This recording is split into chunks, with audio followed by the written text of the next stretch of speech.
Let me guess, you've failed. Maybe it was a job interview you bombed, a relationship that crumbled, or a business venture that crashed and burned. And now you're stuck, confidence shattered, wondering if you'll ever feel capable again. But here's the thing, failure isn't the end. In fact, it's the doorway to unstoppable confidence, if you know how to walk through it. Stick with me, because in the next 5 minutes, I'm going to show you exactly how to rebuild your confidence after failure, step by step. We're not talking about surface-level positivity or fake it till you make it nonsense. This is about real, deep, unshakable confidence. By the end of this video, you'll not only understand why failure happens, you'll know how to use it as fuel to become more confident than ever. But before we dive in, do me a favor, hit that subscribe and drop a comment. It really helps the channel. And it makes sure you don't miss future videos packed with strategies to level up your life. Alright, let's get real for a second.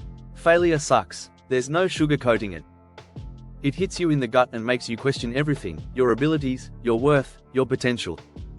And when your confidence takes a hit, the natural reaction is to retreat, to play it safe, to avoid the risk of failing again.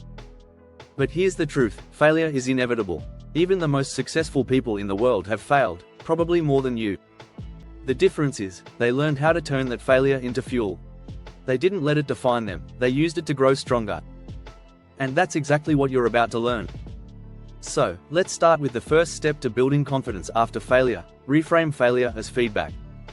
Here's the game changer. Failure isn't a reflection of your worth, it's data. It's feedback.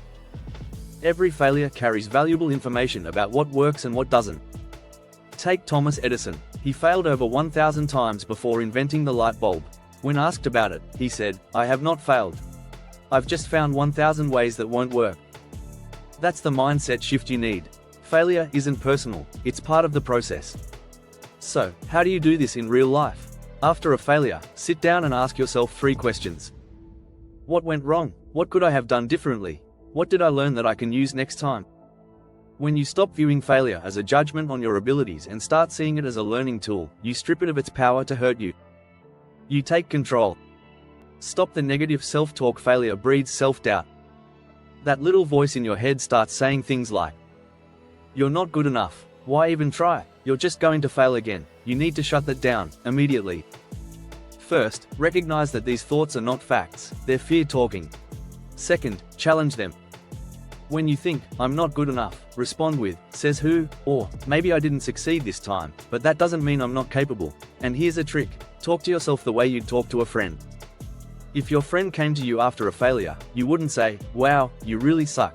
You'd say, "It's okay, you'll figure it out." So why not give yourself the same grace? Take small, controlled risks. Confidence isn't built by thinking about success, it's built by experiencing it. After a failure, your instinct is to avoid putting yourself out there again. But that's the opposite of what you need to do. Start small, set yourself up for a series of quick wins. If you bombed a job interview, apply for a smaller role you're confident about. If your business failed, start with a side hustle rather than going all in. If you got rejected romantically, challenge yourself to start a light conversation with someone new. Small wins rebuild confidence. Every time you succeed, your brain releases dopamine, the feel-good chemical, making you more motivated to keep going. Visualize success. Your mind can't tell the difference between a real experience and an imagined one. That's why visualization is so powerful. Athletes do this all the time. Michael Phelps used to visualize himself winning every single race, down to the details of the water hitting his face.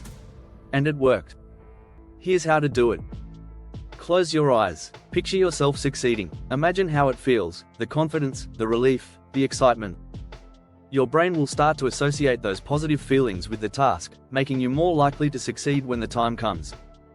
Create a confidence anchor. Think back to a time when you felt unstoppable. A time when you crushed it. Now, lock that memory into your mind. When you're feeling shaky, recall that moment. Even better, link it to a physical action, like clenching your fist or tapping your chest. This creates a psychological anchor. When you feel doubt creeping in, trigger that anchor, and it'll instantly boost your confidence. Listen, you're not defined by your failures. You're defined by how you respond to them. Confidence isn't about never failing, it's about knowing that you can handle whatever comes next. So, reframe failure as feedback. Shut down the negative self-talk. Start small and build those quick wins. Visualize your success, and create the confidence anchor. Do these things, and failure won't stand a chance against you.